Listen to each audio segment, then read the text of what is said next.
Big boss ഹൗസിൽ നല്ലൊരു അടി നടക്കുന്നുണ്ട്.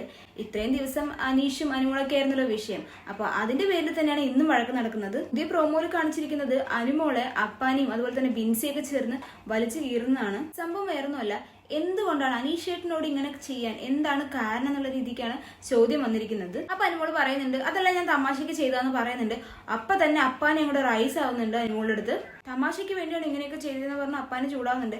അപ്പൊ തന്നെ ബിൻസി പറയുന്നുണ്ട്, ഞാനുള്ള സമയത്താണെന്നാണെങ്കിൽ രണ്ടിന്റെ ചെവിക്കല്ല് അടിച്ച് പൊട്ടിച്ചിട്ട് ഞാൻ ഇവിടുന്ന് പോകത്തുള്ളൂ എന്നുള്ള രീതിക്ക് ബിൻസി പറയുന്നുണ്ട്. പിന്നെ അതുപോലെ തന്നെ അനുമോളോട് പറയുന്നുണ്ട്, നീ ഇവിടെ കഴിവ് കൊണ്ടൊന്നല്ല നിൽക്കുന്നത്, നീ നിന്റെ പി ആറിന്റെ ബലം കൊണ്ട് തന്നെ നിൽക്കുന്നത്, പി ആറിന്റെ സപ്പോർട്ട് കൊണ്ട് മാത്രമാണ് നീ ഇവിടെ നിൽക്കുന്നത്, അല്ലെന്നുണ്ടെങ്കിൽ നീ എന്നെ ഇവിടെ ഇറങ്ങി പോയേനെ എന്നുള്ള രീതിക്ക് ബിൻസി പറയുന്നുണ്ട്. അനുമോളും തിരിച്ച് ചോദിക്കുന്നുണ്ട്, ഒരു ഗ്യാപ്പ് കിട്ടിയ സമയത്ത് ബിൻസി കിട്ടും വെക്കുന്നുണ്ട്, ബിൻസി എന്തിനാണ് അപ്പാനിയുടെ കൈ പിടിച്ചിരുന്നതും അതൊക്കെ ഇപ്പൊ എന്താന്നുള്ള രീതിക്ക് ചോദിക്കുന്നുണ്ട്. അപ്പൊ അവര് പറയുന്നുണ്ട്, അതുപോലെയാണോ ഇതിലിപ്പോ എന്താ തെറ്റുള്ള, കൈ പിടിച്ചിരുന്ന എന്താ പ്രശ്നം എന്നൊക്കെ പറഞ്ഞിട്ട് അവരവിടെ ന്യായീകരിക്കുന്നുണ്ട്.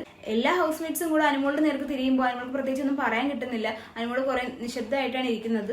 എന്തായാലും ബിഗ് ബോസ് ഹൗസിൽ പൊരിഞ്ഞൊരു അടി നടക്കുന്ന കാര്യത്തിൽ യാതൊരു സംശയവും വേണ്ട. എന്തായാലും അനുമോൾക്ക് പുറത്തുനിന്ന് പ്രൊമോഷന്റെ ആവശ്യമില്ല, കാരണം അകത്തുള്ളവർ തന്നെ അത്യാവശ്യം അനുമോളെ ഹൈപ്പ് ആക്കുന്നുണ്ട്. അവരവിടെ കിടന്ന് ഓരോന്ന് കാണിച്ചു കൊടുക്കുന്നൊക്കെ അനുമോൾക്ക് പുറത്തേക്ക് വരുന്നത് ഗുണമായിട്ട് തന്നെയാണ്. എന്തായാലും ഇന്ന് എന്തൊക്കെയാണ് നടക്കാൻ പോകുന്നതെന്നൊക്കെ നമുക്ക് കാത്തിരുന്ന് തന്നെ കാണാം. അപ്പൊ വീഡിയോ ആദ്യമായിട്ട് കാണുന്ന പ്രേക്ഷകരോടാണ്, ഇതുപോലത്തെ കൂടുതൽ ബിഗ് ബോസ് ലൈവ് അപ്ഡേറ്റ്സിന് ചാനൽ സബ്സ്ക്രൈബ് ചെയ്യാം.